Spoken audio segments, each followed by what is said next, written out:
Hello and welcome to the academyofworship.org YouTube channel. My name is Chris, and today we're taking a look at something simple yet beautiful. They're called 2 chords or 9 chords, depending on what you're playing. The concept is simple, but the results you get and what you can add by substituting these chords in for other major chords can be gorgeous in the music that you're playing. So let's start with what the difference is between a 9 and a 2 chord and why I'm sort of using them interchangeably. If you think about just a normal major chord, you're playing the first scale tone along with the third scale tone and the fifth scale tone of whatever key you're playing in. So if you're playing in the key of E major, you'd be playing these 3 notes as a triad of your major E chord. It would be an E, a G sharp, and a B. And together you get this sort of chord. Because you've got your E, you got your B right here, and you got your G sharp right here on your G string. And then you've got some extras like another E, another B, and another E. But those 3 main notes are in there: an E, a G sharp, and a B.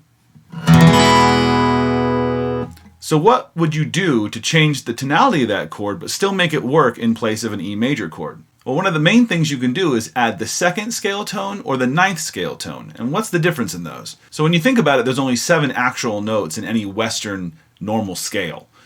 And when you hit the 8th scale tone, it's just the octave of the first one. So if we do an E major scale, you get this.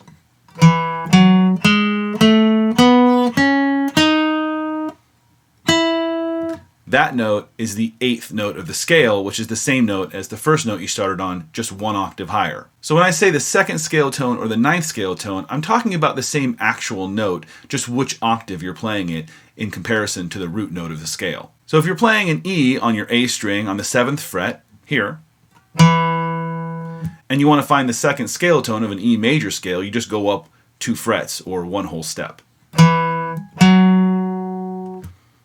That note is an F sharp. If I play those 2 notes at the same time, they can sound really dissonant because they're so close together in the scale, like this. Now that's not very pleasing to the ear, but if you take that note and move it 1 octave up, or the 9th scale tone, the same thing as doing this.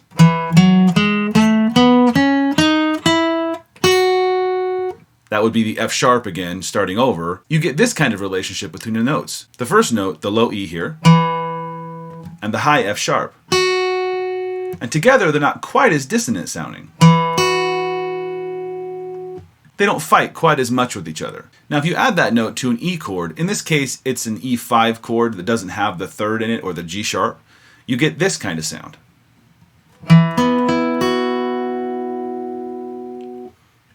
Which is really pleasing to the ear. Now we can move this entire thing down 1 octave and use the low open E string. Now if we add that F sharp to an E major chord, you get this.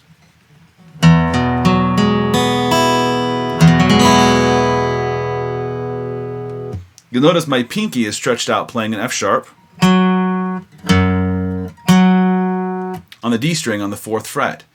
And now in this case, unlike the chord that was up here on the 7th fret, we actually have the 3rd or the G sharp in that chord. So we have the entire chord plus a 9th. You'll notice that this F sharp I'm playing here isn't the next note up in the E major scale, which would be here on the 2nd fret on the low E string. So the scale starting on the low E would be. So the 2nd scale tone here would be that. Now if I played those 2 notes together, it would be really dissonant because they're only 1 note apart in the scale, or 1 whole step. That chord I just played would be an E9 chord or E Add9 chord, because the F sharp is 1 octave away from this low F sharp, which is the 2nd scale tone. Having said all that, you can add the 2nd or the 9th scale tone to a lot of chords that you play. There's some really cool shapes that kind of work everywhere. One is the first one I showed you, which is this. This would be an E Add9 chord, but it doesn't have the 3rd in it. And you can move this shape around much like a bar chord. You can move it down a whole step to a D.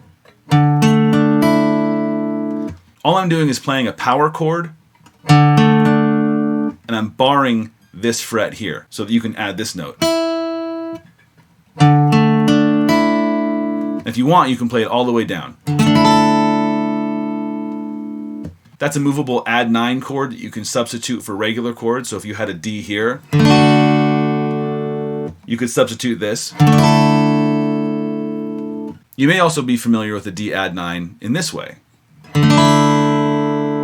I'm simply playing a D major chord, lifting up my middle finger, and letting that open E ring out. I hope that gives you some ideas of how you can substitute some different chord voicings for ones you already know. Explore the neck, find out where you can put a ninth or a second into a chord you may already know, and see how it sounds in the music that you're playing. If you're already using 2 or 9 chords, let me know below in the comments and tell me how you use them, or if you have a favorite one that you love to play. And that's pretty much it. I hope you got something out of it. Until next time, go turn some knobs and flip some switches. I'll talk to you in the next one. See ya.